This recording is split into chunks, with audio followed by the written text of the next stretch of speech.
Okay, today is 22nd August 2010, and we come to Majjhima Nikāya Sutta 82, Ratthapala Sutta, on Ratthapala. This sutta is a very interesting sutta. This talk tonight is the 34th in the series on the Majjhima Nikāya, 34th. Thus have I heard. On one occasion, the Blessed One was wandering in the Kuru country with a large sangha of monks, and eventually he arrived at a Kuru town named Thula Kotita. The Brahmin householders of Thula Kotita heard the recluse Gotama, the son of the Sakyans, who went forth from a Sakyan clan, has been wandering in the Kuru country with a large sangha of monks and has come to Thula Kotita. Now, a good report of Master Gotama has been spread to this effect, that Blessed One is Arahant, Sammasambuddha, perfect in true knowledge and conduct, sublime, knower of worlds, incomparable leader of persons to be tamed, teacher of gods and humans, enlightened, blessed. He declares this world with its gods, its maras and its brahmas, this generation with its recluses and Brahmins, its princes and its people, which he has himself realized with direct knowledge.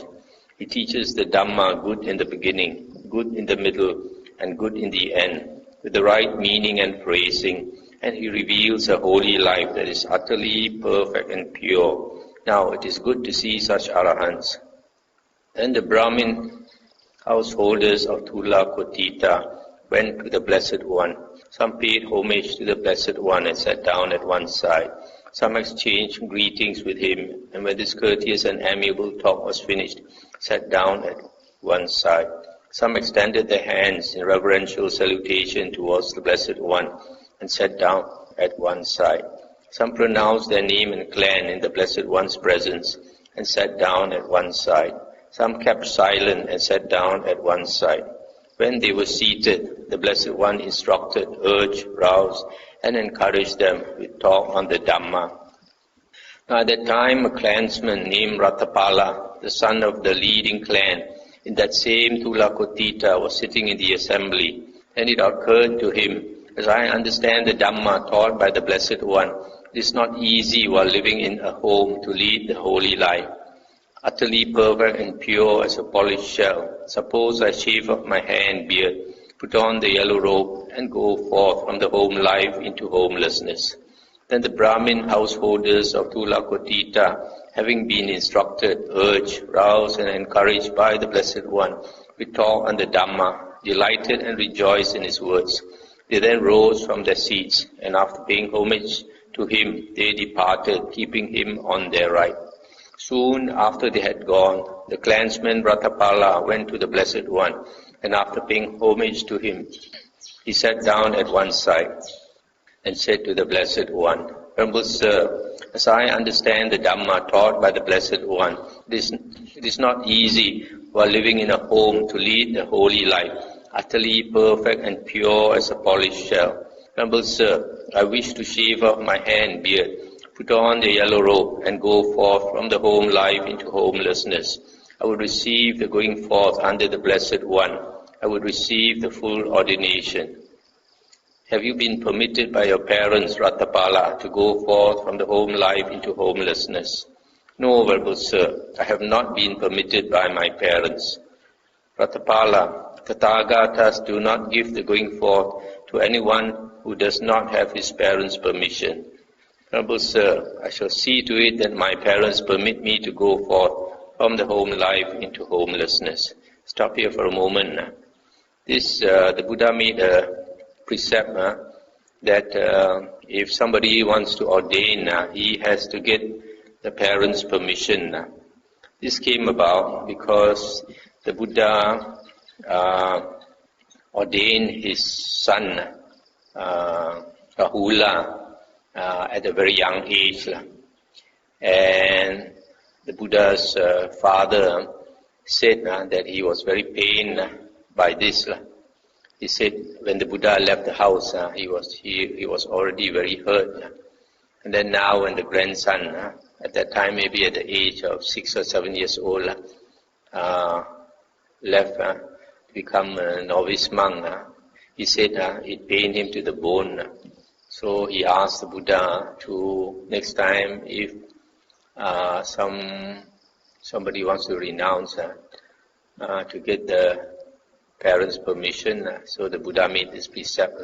But you can see from the original story that it is meant more for youngsters who are under the guardian of their parents. So this precept, even though there is such a ruling, but if somebody ordains without the parents' permission, after that he is considered ordained. So it is up to the preceptor whether he wants to insist that somebody get the parents' permission or not. Then the clansman Ratthapala rose from his seat, and after paying homage to the Blessed One, he departed, keeping him on his right. He went to his parents and told them, "Mother and father, as I understand the Dhamma taught by the Blessed One, it is not easy while living in a home to lead the holy life, utterly perfect and pure as a polished shell. I wish to shave off my hair and beard, put on the yellow robe, and go forth from the home life into homelessness. Give me permission to go forth from the home life into homelessness." When he had said this, his parents replied, "Dear Ratthapala, you are our only son, dear and beloved. You have been raised in comfort, brought up in comfort. You know nothing of suffering, dear Ratthapala. Even in case of your death, we would lose you unwillingly. So how could we give you our permission to go forth from the home life into homelessness while you are still living?"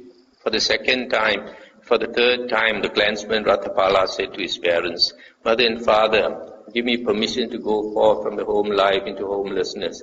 For the third time, his parents replied, "Dear Ratthapala, you are our only son, dear and beloved," etc., etc. "How could we give you our permission to go forth from the home life into homelessness while you are still living?" Then, not receiving his parents' permission to go forth, the clansman Ratthapala lay down there on the bare floor, saying, "Right here I shall either die or receive the going forth." Then the clansman Ratthapala's parents said to him, "Dear Ratthapala, you are our only son, dear and beloved. You have been raised in comfort, brought up in comfort. You know nothing of suffering, dear Ratthapala. Get up, dear Ratthapala. Eat, drink, and amuse yourself. While eating, drinking, and amusing yourself, you can be happy, enjoying sensual pleasures, and making merry. We do not permit you to go forth from the home life into homelessness.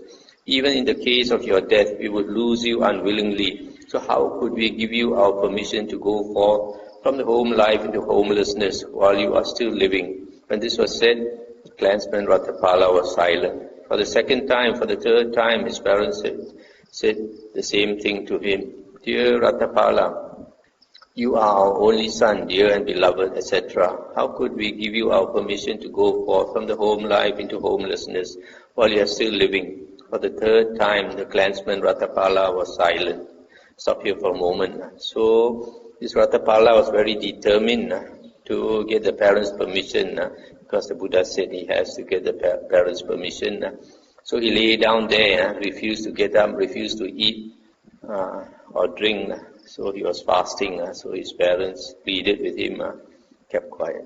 Then the clansman Ratthapala's parents went to his friends and said to them, "Dears, the clansman Ratthapala has laid down on the bare floor, having said, 'Right here I shall either die or receive the going forth.'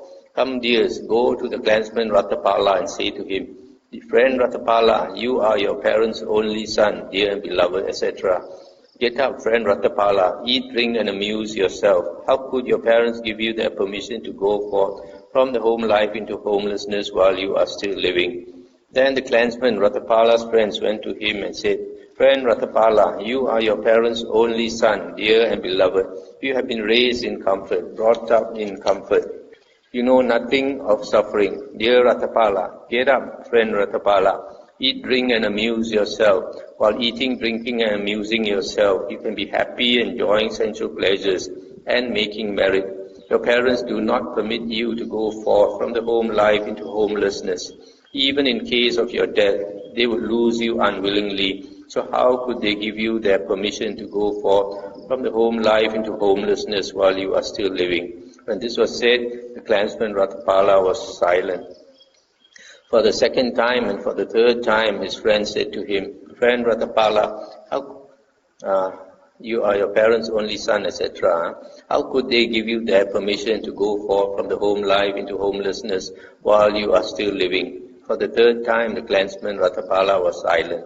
Then the clansman Ratthapala's friends went to his parents and said to them, "Mother and father, the clansman Ratthapala is lying down there on the bare floor, having said, 'Right here I shall either die or get the going forth.' Now, if you do not give him your permission to go forth from the home life into homelessness, he will die there. But if you give him your permission, you will see him after he has gone. And if he does not enjoy the going forth, what else can he do then but return here? So give him your permission to go forth from the home life into homelessness." Then, dears, we give the clansman Ratthapala permission to go forth from the home life into homelessness. But when he has gone forth, he must visit his parents. Then the clansman Ratthapala's friends went to him and told him, "Get up, friend Ratthapala, your parents permit you to go forth from the home life into homelessness. But when you have gone forth, you must visit your parents." The clansman Ratthapala then got up, and when he had regained his strength, he went to the Blessed One, and after paying homage to him, he sat down at one side and told him, "Remember, sir, I have my parents' permission to go forth from the home life into homelessness. Let the Blessed One give me the going forth." Then the clansman Ratthapala received the going forth under the Blessed One. He received the full ordination. Then not long after the Venerable Ratthapala had received the full ordination, a half month after he had received the full ordination, the Blessed One, having stayed at Tulakotita as long as he chose, set out to wander towards Savatthi. Wandering by stages, he eventually arrived at Savatthi, and there he lived at Savatthi in Jeta's Grove, Anathapindika's spa. Before long, dwelling alone, withdrawn, diligent, ardent, and resolute, the Venerable Ratthapala, by realizing for himself with direct knowledge, here now entered upon and abided in that supreme goal of the holy life, for the sake of which clansmen rightly go forth from the home life into homelessness. He directly knew birth is destroyed, the holy life has been lived, what had to be done has been done. There is no more coming to any state of being. And the Venerable Ratthapala became one of the Arahants. Then the Venerable Ratthapala went to the Blessed One, and after paying homage to him, he sat down at one side and told him, "Venerable Sir, I wish to visit my parents if I have the Blessed One's permission." Then the Blessed One penetrated mentally the thoughts in Venerable Ratthapala's mind, and he knew that the clansman Ratthapala was incapable of abandoning the training and returning to the low life. He told him, "Now is the time, Ratthapala, to do as you think fit." Let's stop here for a moment. So although here the sutta says, before long, dwelling alone, withdrawn, diligent, ardent, and resolute, the Venerable Ratthapala, by realizing for himself with direct knowledge, here now entered upon and abided in the supreme goal of the holy life. Actually, it must have been a few years before he became enlightened. Then the Venerable Ratthapala rose from his seat, and after paying homage to the Blessed One, he departed, keeping him on his right. He then set his resting place in order, and taking his bowl and outer robe, set out to wander towards Tulakotita. Wandering by stages, he eventually arrived at Tulakotita. There he lived in Tulakotita, in King Koravya's Migachira garden. Then when it was morning, he dressed, and taking his bowl and outer robe, went into Tulakotita for alms. As he was wandering for alms from house to house in Tulakotita, he came to his own father's house. Now on that occasion, the Venerable Ratthapala's father was sitting in the hall of the central door, having his hair dressed. When he saw the Venerable Ratthapala coming in the distance, he said, "Our only son, dear and beloved, was made to go forth by these bald-pated recluses." Then at his own father's house, the Venerable Ratthapala received neither alms nor a polite refusal. Instead, he received only abuse. Just then, a slave woman belonging to one of his relatives was about to throw away some old porridge. Seeing this, the Venerable Ratthapala said to her, "Sister, if that stuff is to be thrown away, then pour it into my bowl here." While she was doing so, she recognized the characteristic features of his hands, his feet, and his voice. Then he went to his mother and said, "Please know, my lady, that my lord's son, Ratthapala, has arrived." And the mother said, "Gracious, if what you say is true, you are no longer a slave." Stop here for a moment. So you see, when he went back to his own house, I think his father did not recognize him after so many years. So abused him, chased him away. So when he walked away, he saw the slave about to pour away overnight porridge. So he asked her to pour it into his bowl. And when she did so, she recognized him. So told the mother. The mother was surprised. Then the Venerable Ratthapala's mother went to his father and said, "Please know, householder, they say that the clansman Ratthapala has arrived." Just then the Venerable Ratthapala was eating the old porridge by the wall of a certain shelter. His father went to him and said, "Ratthapala, my dear, surely there is, and you'll be eating old porridge. Is there not your own house to go to?" Stop here. So here the father saw him eating this old porridge, could hardly speak, could not finish his sentence. And Ratthapala said, "How could we have a house, householder, when we have gone forth from the home life into homelessness? We are homeless, householder. We went to your house, but we received neither alms nor a polite refusal there. Instead, we received only abuse. Come, dear Ratthapala, let us go to the house." "Enough, householder. My meal for today is finished." "Then, dear Ratthapala, consent to accept tomorrow's meal." The Venerable Ratthapala consented in silence. Stop here for a moment. So here you see, he addressed his father as householder. In Mandarin we will say, "Ji shi gu su gui si." So he said, "We went to your house, you didn't offer us any food, instead you abused us." So his father asked him to go home. He said, "We don't have a home to go to." His father invited him for the next day's meal. Then, knowing that the Venerable Ratthapala had consented, his father went back to his own house, where he had gold coins and bullion made into a large heap and covered it with mats. Then he told the Venerable Ratthapala's former wives, "Come, daughters-in-law, adorn yourselves with ornaments in the way Ratthapala found you most dear and lovable." When night had ended, the Venerable Ratthapala's father had good food of various kinds prepared in his own house, and had the time announced to the Venerable Ratthapala, "It is time, dear Ratthapala, the meal is ready." Then, it being morning, the Venerable Ratthapala dressed, and taking his bowl and outer robe, he went to his own father's house, and sat down on the seat made ready. Then his father had the pile of gold coins and bullion uncovered, and said, "Dear Ratthapala, this is your maternal fortune.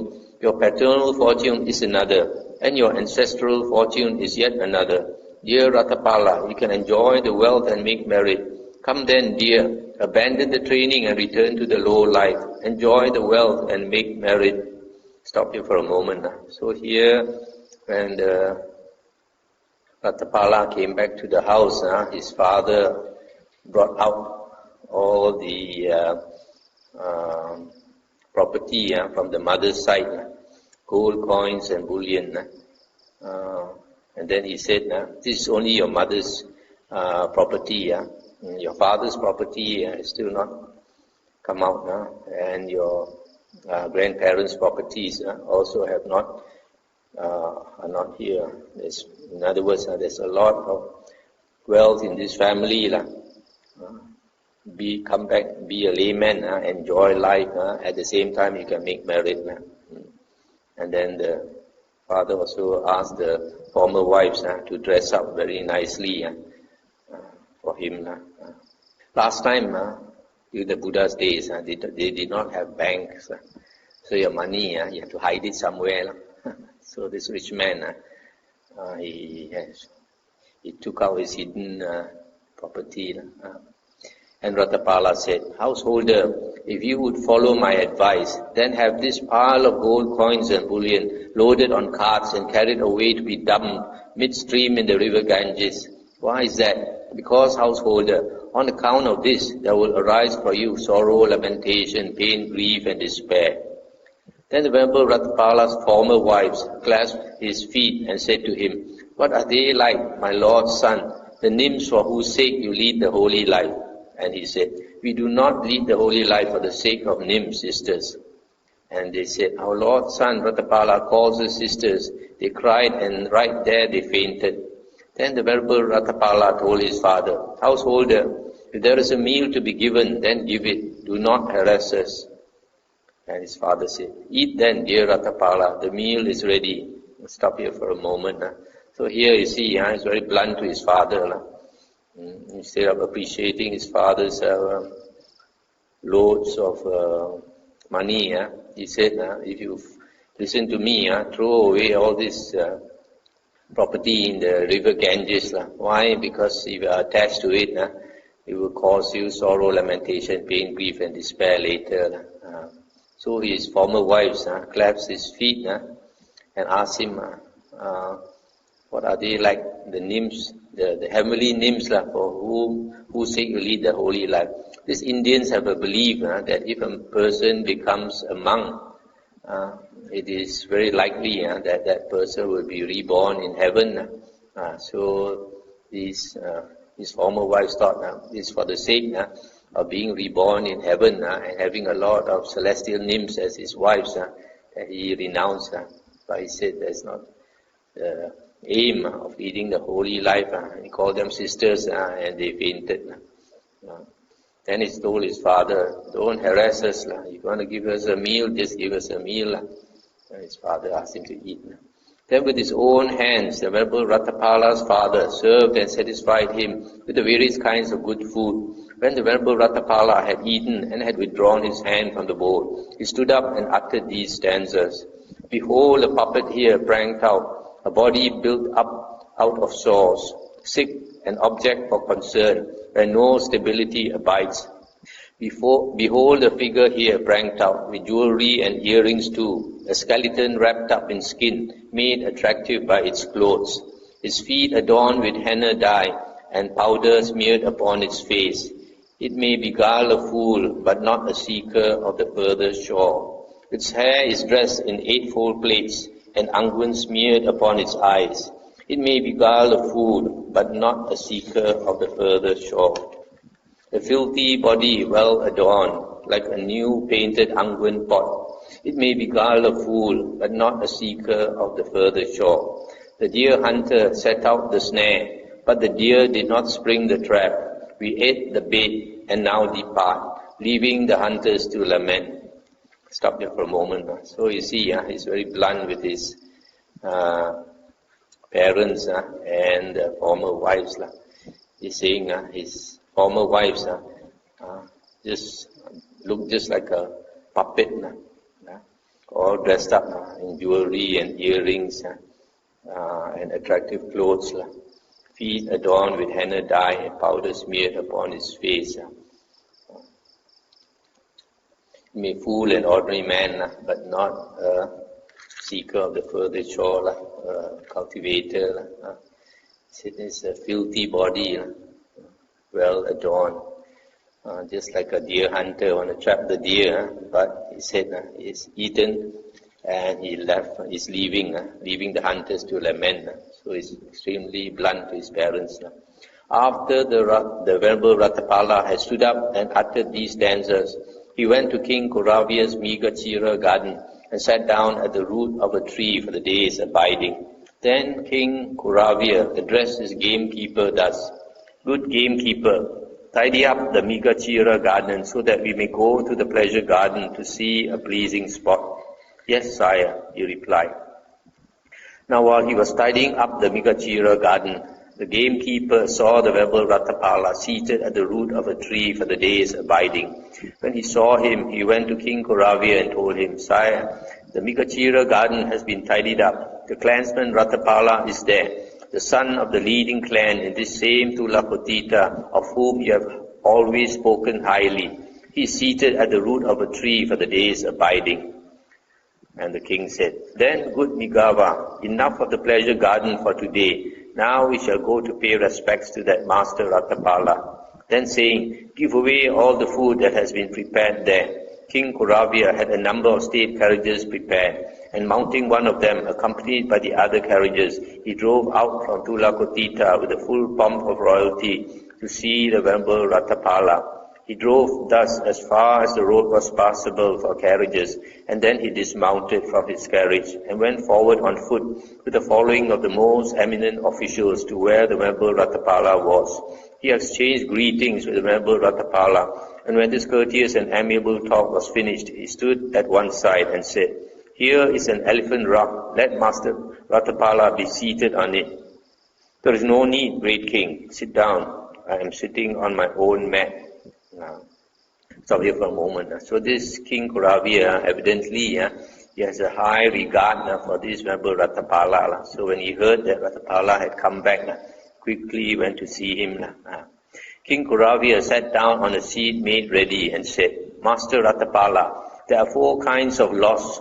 Because they have undergone these 4 kinds of loss, some people here shave off their hair and beard, put on the yellow robe and go forth from the home life into homelessness. What are the 4? They are lost through aging, lost through sickness, loss of wealth and loss of relatives. And what is lost through aging? Here, Master Ratthapala, someone is old, aged, burdened with years, advanced in life, come to the last stage. He considers thus, I am old, aged, burdened with years, advanced in life, come to the last stage. It is no longer easy for me to acquire unacquired wealth or to augment wealth already acquired. Suppose I shave off my hair and beard, put on the yellow robe and go forth from the home life into homelessness. Because he has undergone that loss through aging, he shaves off his hair and beard, puts on the yellow robe and goes forth from the home life into homelessness. This is called loss through aging. But Master Ratthapala is now still young, a black-haired young man, endowed with the blessing of youth, in the prime of life. Master Ratthapala has not undergone any loss through aging. What has he known or seen or heard that he has gone forth from the home life into homelessness? And what is lost through sickness? Here, Master Ratthapala, someone is afflicted, suffering and gravely ill. He considers thus, I am afflicted, suffering and gravely ill. It is no longer easy for me to acquire unacquired wealth, etc. Because he has undergone that loss through sickness, he goes forth from the home life into homelessness. This is called loss through sickness. But Master Ratthapala now is free from illness and affliction. He possesses a good digestion that is neither too cool nor too warm but medium. Master Ratthapala has not undergone any loss through sickness. What has he known or seen or heard that he has gone forth from the home life into homelessness? And what is loss of wealth? Here, Master Ratthapala, someone is rich, of great wealth, of great possessions. Gradually his wealth dwindles away. He considers thus, formerly I was rich, of great wealth, of great possessions. Gradually my wealth has dwindled away. It is no longer easy for me to acquire unacquired wealth, etc. Because he has undergone that loss of wealth, he goes forth from the home life into homelessness. This is called loss of wealth. But Master Ratthapala is the son of the leading clan in this same Tulakotita. Master Ratthapala has not undergone any loss of wealth. What has he known or seen or heard that he has gone forth from the home life into homelessness? And what is loss of relatives? Here, Master Ratthapala, someone has many friends and companions, kinsmen and relatives. Gradually, those relatives of his dwindle away. He considers thus, formerly I had many friends and companions, kinsmen and relatives. Gradually, those relatives of mine have dwindled away. It is no longer easy for me to acquire unacquired wealth, etc. Because he has undergone that loss of relatives, he goes forth from the home life into homelessness. This is called loss of relatives. But Master Ratthapala has many friends and companions, kinsmen and relatives in this same Tulakotita. Master Ratthapala has not undergone any loss of relatives. What has he known or seen or heard that he has gone forth from the home life into homelessness? Master Ratthapala, these are the 4 kinds of loss. Because they have undergone these 4 kinds of loss, some people here shave off their hair and beard, put on the yellow robe, and go forth from the home life into homelessness. Master Ratthapala has not undergone any of these, but has he known or seen or heard that he has gone forth from the home life into homelessness? And Venerable Ratthapala said, Great King, Maharaja, there are 4 summaries of the Dhamma that have been taught by the Blessed One who knows and sees, Arahant Sammasambuddha. Knowing and seeing and hearing them, I went forth from the home life into homelessness. What are the 4? 1. Life in any world is unstable, it is swept away. This is the first summary of the Dhamma taught by the Blessed One who knows and sees, Arahant Sammasambuddha. Knowing and seeing and hearing this, I went forth from the home life into homelessness. 2. Life in any world has no shelter and no protector. This is the second summary of the Dhamma taught by the Blessed One who knows and sees, Arahant Sammasambuddha, etc. 3. Life in any world has nothing of its own. One has to leave all and pass on. This is the third summary of the Dhamma taught by the Blessed One who knows and sees, Arahant Sammasambuddha, etc. 4. Life in any world is incomplete, insatiate, the slave of craving. This is the 4th summary of the Dhamma taught by the Blessed One who knows and sees, Arahant Sammasambuddha, etc.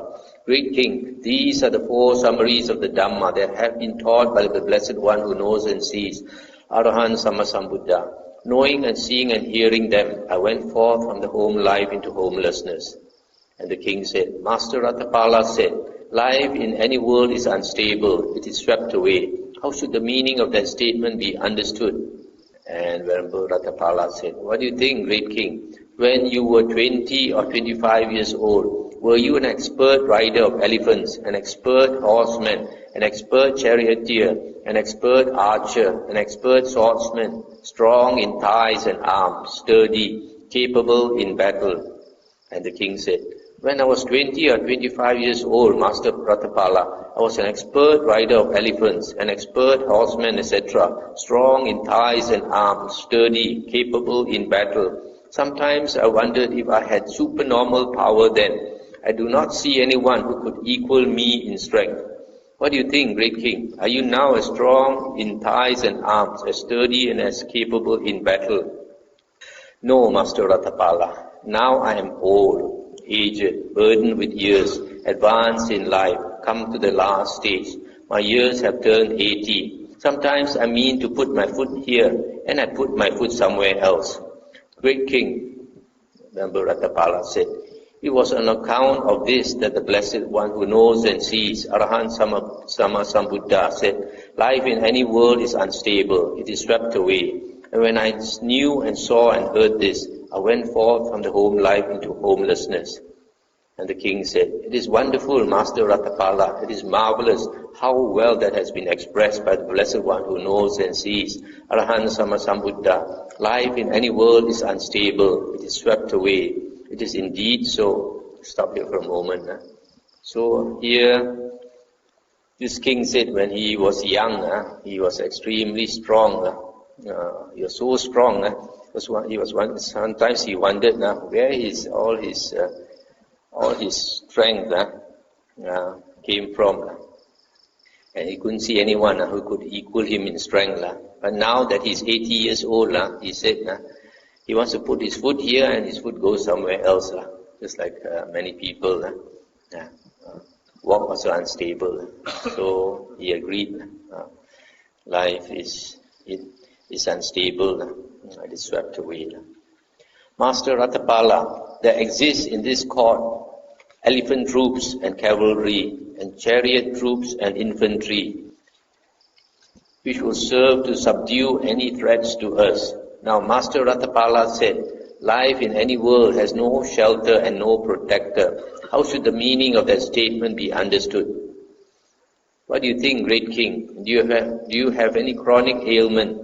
I have a chronic wind ailment, Master Ratthapala. Sometimes my friends and companions, kinsmen and relatives stand around me thinking, now King Koravya is about to die. Now King Koravya is about to die. What do you think, great king? Can you command your friends and relatives your friends and companions, your kinsmen and relatives. Come, my good friends and companions, my kinsmen and relatives, all of you present, share this painful feeling so that I may feel less pain. Or do you have to feel that pain yourself alone? I cannot command my friends and companions, my kinsmen and relatives thus, Master Ratthapala. I have to feel that pain alone. Great King, it was on account of this that the Blessed One who knows and sees, Arahant Sammasambuddha, said, life in any world has no shelter and no protector. And when I knew and saw and heard this, I went forth from the home life into homelessness. It is wonderful, Master Ratthapala. It is marvelous how well that has been expressed by the Blessed One who knows and sees, Arahant Sammasambuddha. Life in any world has no shelter and no protector. It is indeed so. Let's stop here for a moment. So here, referring to this saying that life in any world has no shelter and no protector, the king says he has so much soldiers, so much troops. He thought that was his shelter and protector. But when this Ratthapala asked him about his sickness, he said, oh yeah, he has this sickness which gives him so much pain, and he cannot share that pain with anybody else. So that's why it's true, life has no shelter and no protector.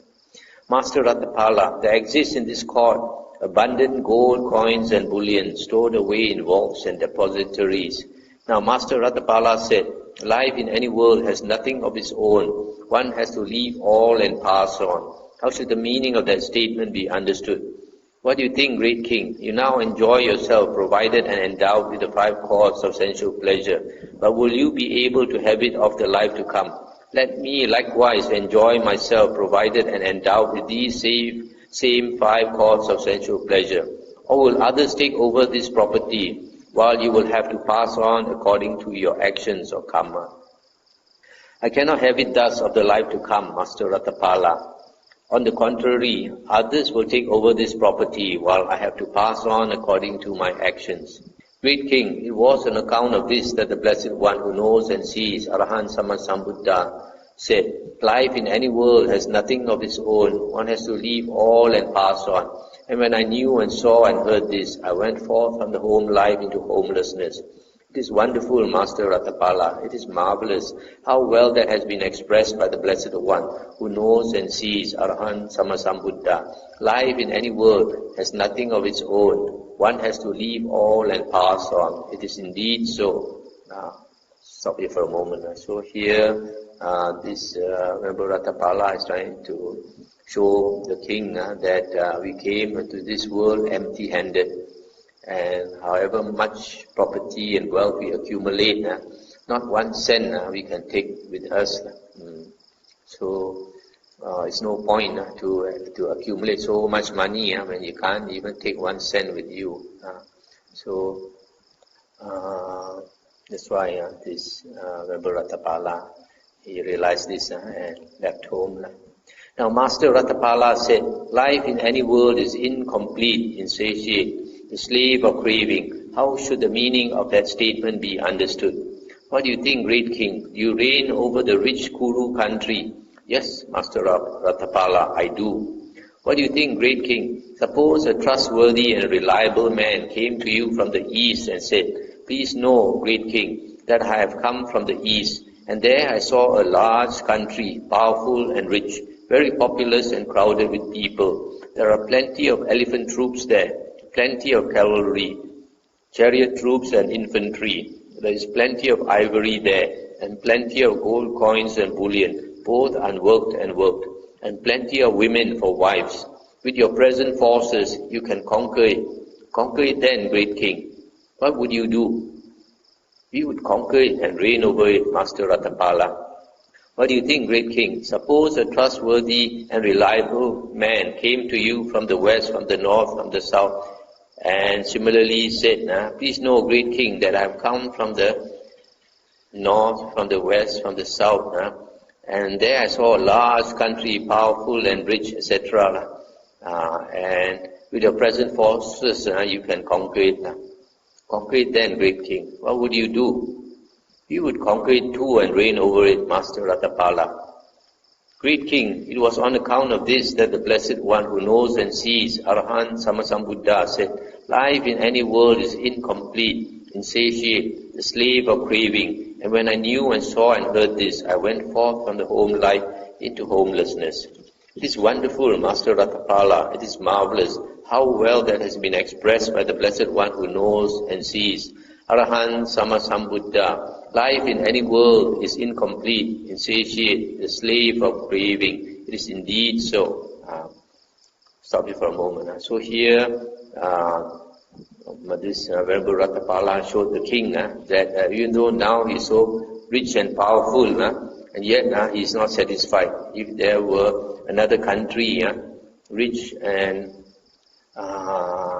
he is able to conquer it with his army, he would, because of greed, still want to conquer some other countries.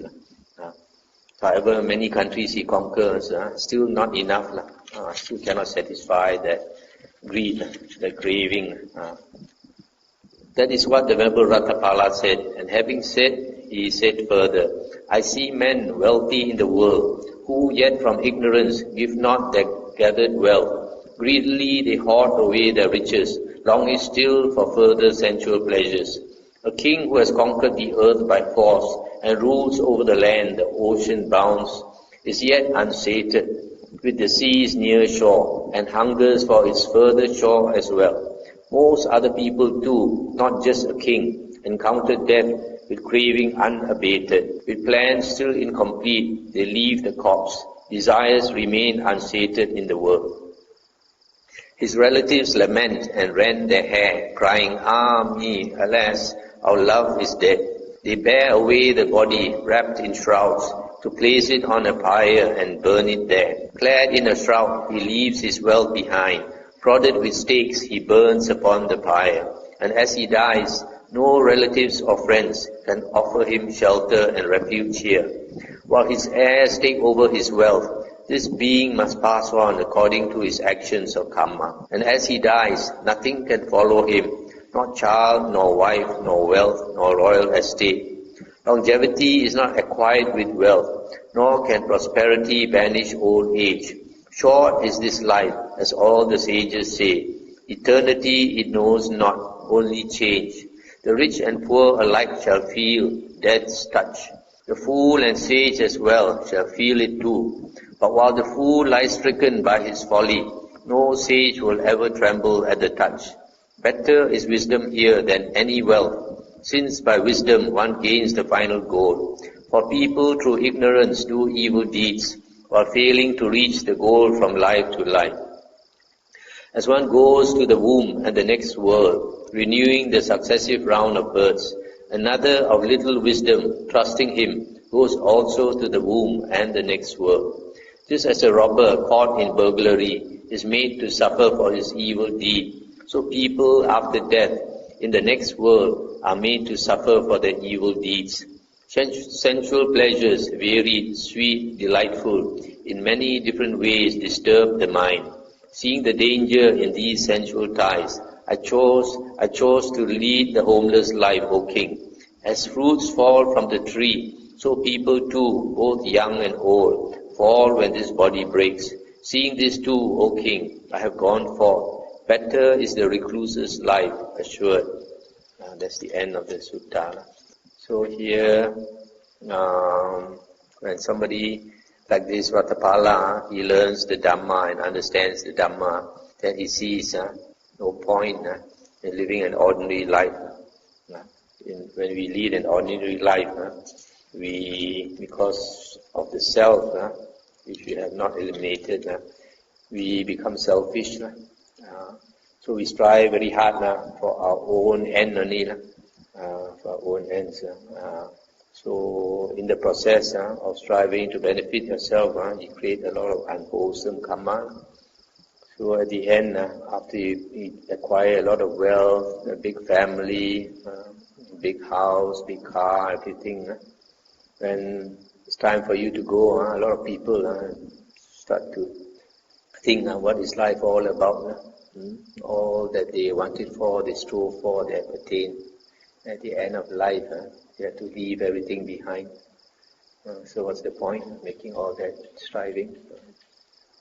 So somebody understands the Dhamma, then is willing to let go. We come to the next sutta, 83, Makhadeva Sutta, King Makhadeva. Thus have I heard. On one occasion, the Blessed One was living at Mithila in the Makhadeva mango grove. Then in a certain place, the Blessed One smiled.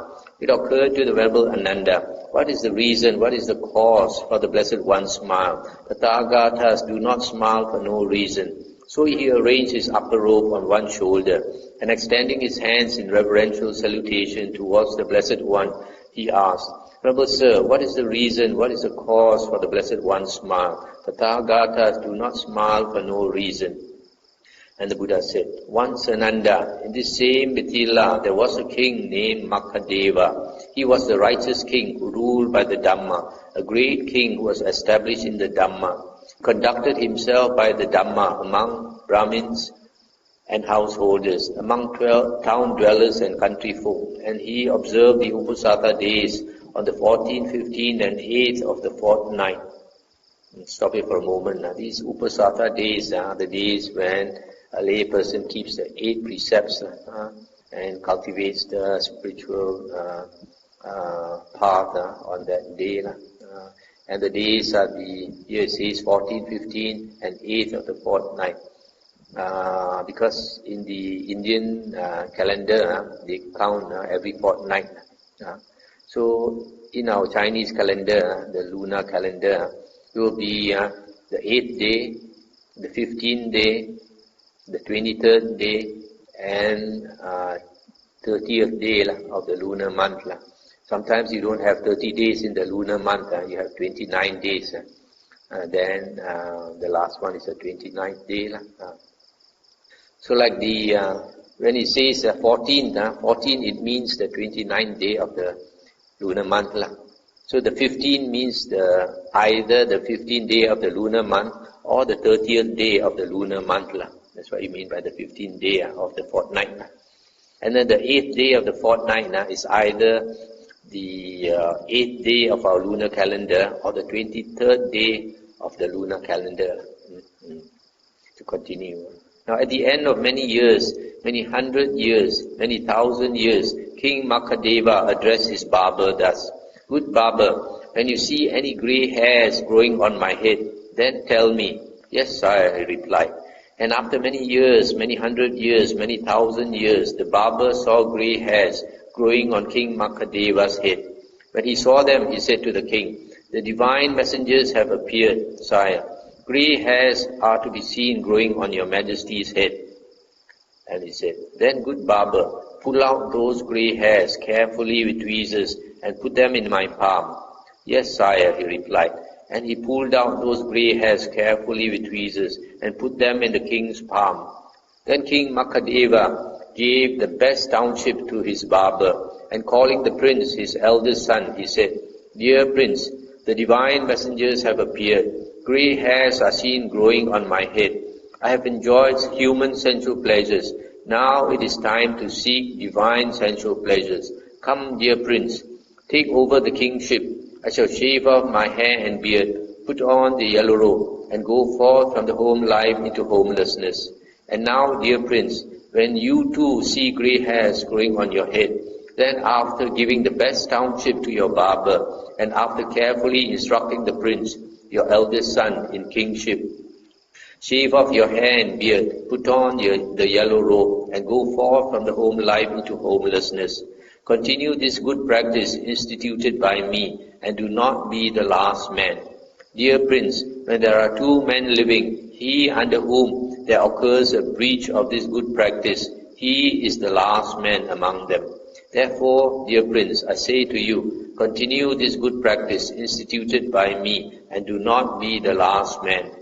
Then after giving the best township to his barber, and after carefully instructing the prince, his eldest son, in kingship, in the Makhadeva mango grove, he shaved off his hair and beard, put on the yellow robe, and went forth from the home life into homelessness. I'll stop here for a moment. So here we see this wise king.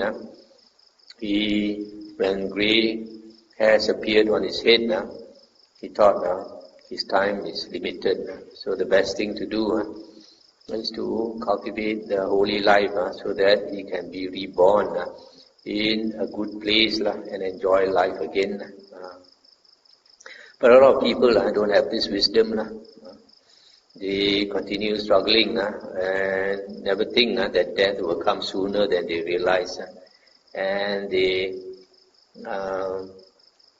work until they die. They cannot let go. So only a person who knows the Dhamma, understands the Dhamma, can see impermanence, will have the wisdom to let go when he still has the energy to practice in his old age. Some people, they want to continue until the very last moment. When they really want to practice, they don't have that energy, that vigor to really practice anymore. So he's asking his son to be like him, and for the other generations to continue this practice. Whenever old age comes and you see grey hairs, just drop everything and practice the holy life. He abided pervading 1/4 with the mind imbued with loving kindness. Likewise the second, likewise the third, likewise the fourth. So above, below, around and everywhere, and as to all as to himself, he abided pervading the all-encompassing world with the mind imbued with loving kindness, abundant, exalted, immeasurable, without hostility and without ill will. He abided pervading 1/4 with the mind imbued with compassion, similarly with the mind imbued with joy, with equanimity. Likewise the second, likewise the third, likewise the 4th quarter. So above, below, around and everywhere, and to all as to himself, he abided pervading the all-encompassing world with the mind imbued with the 4 Brahma Viharas, Metta, Karuna, Mudita and Upekkha, namely loving kindness, compassion, joy and equanimity, abundant, exalted, immeasurable, without hostility and without ill will. For 84,000 years, King Makhadeva played childish games. For 84,000 years, he acted as vice-regent. For 84,000 years, he governed the kingdom. For 84,000 years, he led the holy life in this Makhadeva mango grove, after shaving off his hair and beard, putting on the yellow robe and going forth from the home life into homelessness. By developing the 4 divine abodes, Brahma Viharas, on the dissolution of the body after death, he passed on to the Brahma world. Now stop here for a moment. So here, this number 84,000 is just a great number in Indian culture. There is some sutta where the Buddha mentioned that humans, the lifespan varies, and the lowest it can go is 10 years. The highest it can go 80,000 years generally. But for somebody like this king, who is a wheel-turning king, who rules according to Dhamma, follows Dhamma, he's supposed to have a longer lifespan. So this king, after he renounced his kingdom, he practiced the holy life. This Indian tradition, they like to practice these 4 things. Metta, Karuna, Mudita and Upekkha, these 4 divine abidings. And they meditate to attain these states, attain the jhana, so that they can radiate these 4 qualities. And because they can attain jhana after passing away, they are reborn in the Brahma heavens, the heaven of the first jhana. Now at the end of many years, many 100 years, many 1,000 years, King Makhadeva's son addressed his barber thus. So similarly, the King Makhadeva's son, after a long time, when grey hairs appeared on his hair, he also renounced his kingdom. And after renouncing his kingdom, he developed the 4 divine abodes, and on the dissolution of the body after death, passed on to the Brahma world. The descendants of King Makhadeva's son, to the number of 84,000 kings in succession, after shaving off their hair and beard, and put on the yellow robe, went forth from the home life into homelessness, in this Makhadeva mango grove. They abided, pervading 1/4 with the mind imbued with loving kindness, with compassion, with joy, with equanimity, etc., without ill will. For 84,000 years they played childish games. For 84,000 years they acted as vice regents. For 84,000 years they governed the kingdom. For 84,000 years they led the holy life in this Makhadeva mango grove, after shaving off the hair and beard, putting on the yellow robe, and going forth from the home life into homelessness by developing the 4 divine abodes. And on the dissolution of the body after death, they passed on to the Brahma world. Stop here for a moment. So the descendants of King Makhadeva, they followed what he taught and followed his advice.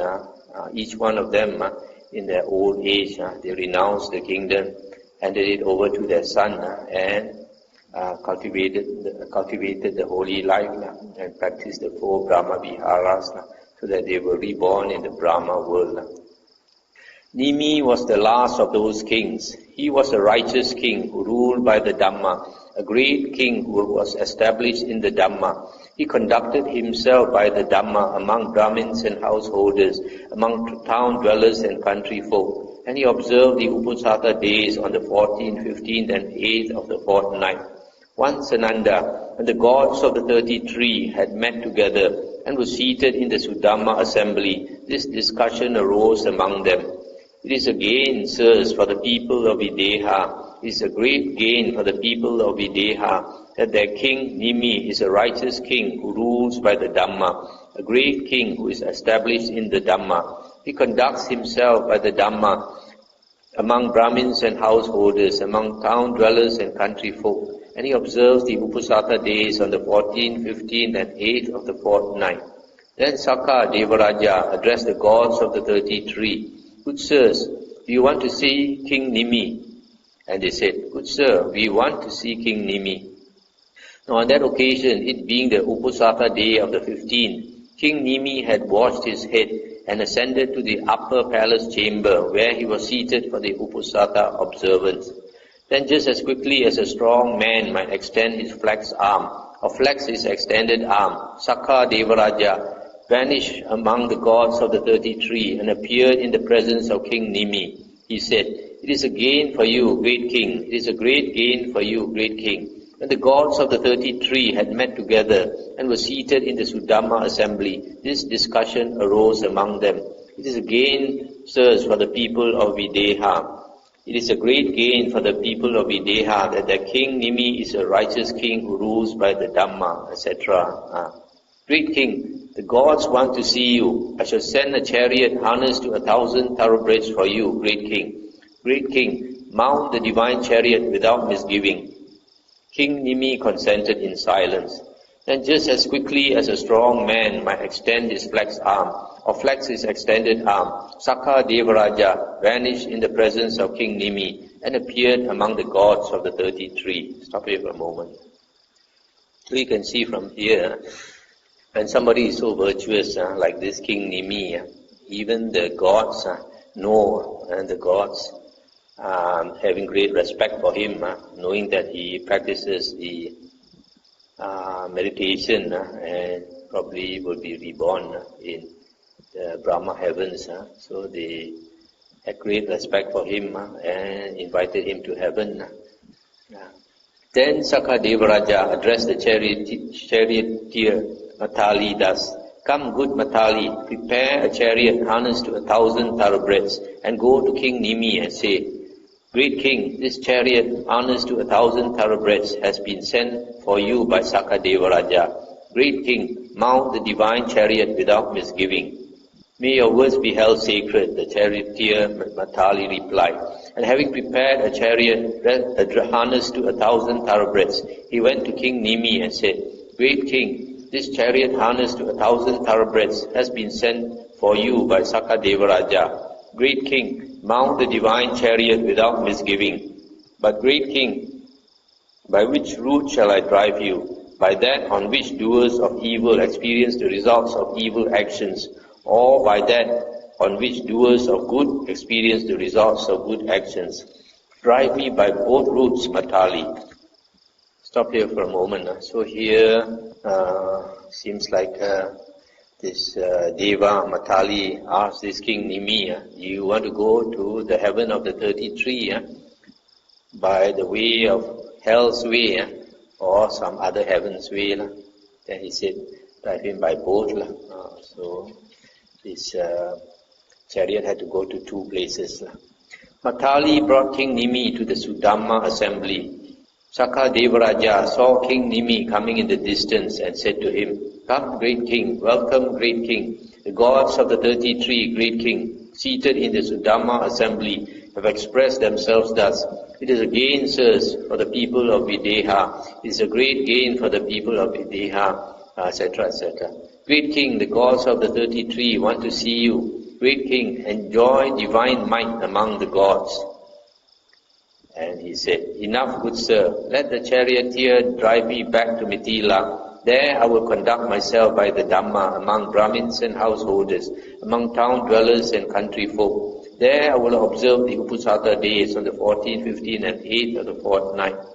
Then Sakadevaraja told the charioteer Matali, "Come, good Matali, prepare the chariot harnessed to 1,000 thoroughbreds and drive King Nimi back to Mithila." "May your word be held sacred," the charioteer Matali replied. And having prepared the chariot harnessed to 1,000 thoroughbreds, he drove King Nimi back to Mithila. And there indeed King Nimi conducted himself by the Dhamma among Brahmins and householders, among town dwellers and country folk. And there observed the Upasata days on the 14th, 15th and 8th of the fortnight. Then at the end of many years, many hundreds of years, many thousands of years, King Nimi addressed his barber thus. So similarly, he told his barber, "If grey hairs appeared on my hair, he tell me."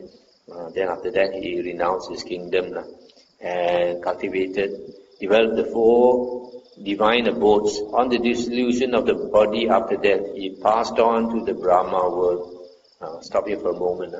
So here you see, when he went up to heaven, Sakadevaraja invited him to stay in heaven. No need to go back to earth. And he said no, he wants to go back to earth. So I had to drive him back. There are some people like that. They are so virtuous. Probably they can be invited up to heaven. Now King Nimi had a son named Kalara Janaka. He did not go forth from the home life into homelessness. He broke that good practice. He was the last man among them. Now Ananda, it may be that you think thus. Certainly someone else was King Makhadeva on that occasion, but it should not be regarded thus. I was King Makhadeva on that occasion. I instituted that good practice, and later generations continued that good practice instituted by me. But that kind of good practice does not lead to disenchantment, to dispassion, to cessation, to peace, to direct knowledge, to enlightenment, to Nibbana, but only to reappearance in the Brahma world. But there is this kind of good practice that has been instituted by me now, which leads to complete disenchantment, to dispassion, to cessation, to peace, to direct knowledge, to enlightenment, to Nibbana. And what is that good practice? It is this noble eightfold path, that is, right view, right thoughts, right speech, right actions, right livelihood, right effort, right recollection, and right concentration. This is the good practice instituted by me now, which leads to complete disenchantment, to dispassion, to cessation, to peace, to direct knowledge, to enlightenment, to Nibbana. Ananda, I say to you, continue this good practice instituted by me, and do not be the last man. Ananda, when there are 2 men living, he under whom there occurs a breach of this good practice, he is the last man among them. Therefore, Ananda, I say to you, continue this good practice instituted by me, and do not be the last man. That is what the Blessed One said. The noble Ananda was satisfied and delighted in the Blessed One's words. So it's the end of the sutta. So here the Buddha said, last time he was the king Makhadeva who taught his descendants to practice like him, to renounce the kingship when grey hairs appear and practice the holy life so that they can be reborn in the Brahma heavens. But the Buddha said that type of practice only leads to rebirth in the Brahma world. But now the Buddha says he is teaching a new practice, that is the Noble Eightfold Path. And the Buddha says, now that we have learned the Noble Eightfold Path, we are like his son, Sakya Buddha, sons of the Sakya. And it is our duty to carry on this practice of the Noble Eightfold Path. And the Buddha said, don't be the last man. That means don't be the person who stops practicing the Noble Eightfold Path. If you stop practicing the Noble Eightfold Path, then after that it will be completely lost. I will be lost for a long time until the next Buddha appears.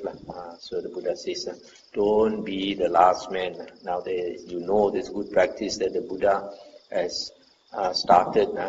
So we should continue this good practice of the Noble Eightfold Path.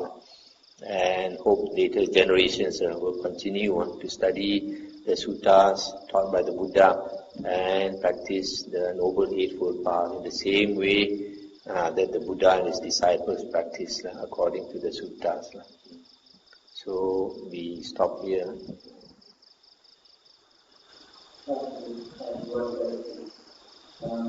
The last part you mentioned that the next Buddha and in the text or whatever book I read, they given prayer and you see a very big fact person or people in the temple and all that, or where basically the emotions to God. I'm sorry, I didn't catch your question about Maitreya Buddha. No, Maitreya Buddha in the house temple you go and see and they say, Maitreya Buddha and army. Is that decision? You mean whether Maitreya Buddha is fat? That's what the research in the temple, I'm not sure. No. This Maitreya Buddha, what you see is just the statue of people, made by people. So it is not what Maitreya Buddha looks like. Nobody knows what the Buddhas look like. Even Sakyamuni Buddha, who has come and gone, nobody knows what he looks like. And it's also not important at all. The physical body is not important. But anyway, say again? Oh, okay. This is about Maitreya Buddha. The statue of Maitreya Buddha that Chinese have made, that is showing him so fat with children all around him, is just a concept, a Chinese concept, because Chinese think that fat person, Hock Xiong, has a lot of luck, and they think that the Buddhas are having a lot of blessings, would be like that. But to my thinking, all Buddhas strive on the holy path. So I think all Buddhas should be quite slim. And you can find in our suttas that the Buddha praises ascetics who are slim. That's why, like the Buddha, he practices 1 meal a day, our Sakyamuni Buddha, and encourage his disciples to practice 1 meal a day. So I would think that all Buddhas also are like that. So I don't think you can find a fat Buddha like the Maitreya statue that people have created. Okay?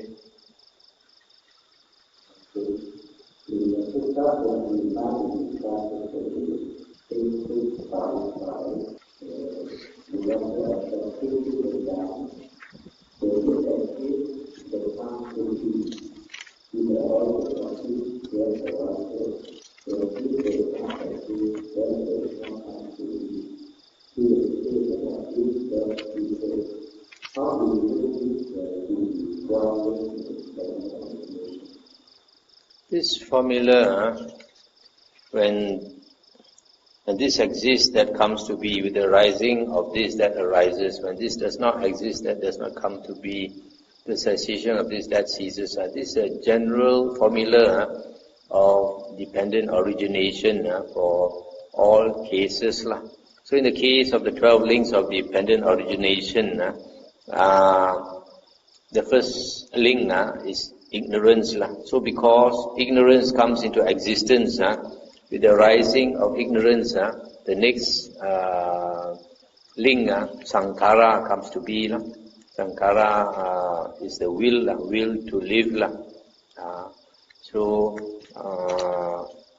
So it continues like that. Because of the existence of sankhara, then consciousness arises.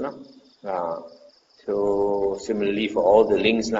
So the reverse, when this does not exist, that does not come to be.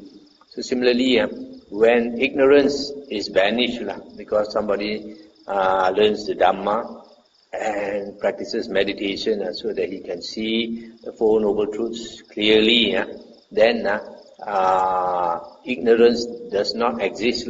So when ignorance does not exist, then sankhara, the will to live, does not come to be. With the cessation of ignorance, sankhara ceases. So similarly for the other links. Okay?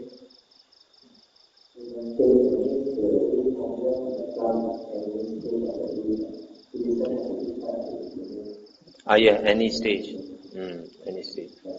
And not only for the 12 links of dependent origination, it's for everything in this world. Everything in the world arises through conditions and ceases through conditions.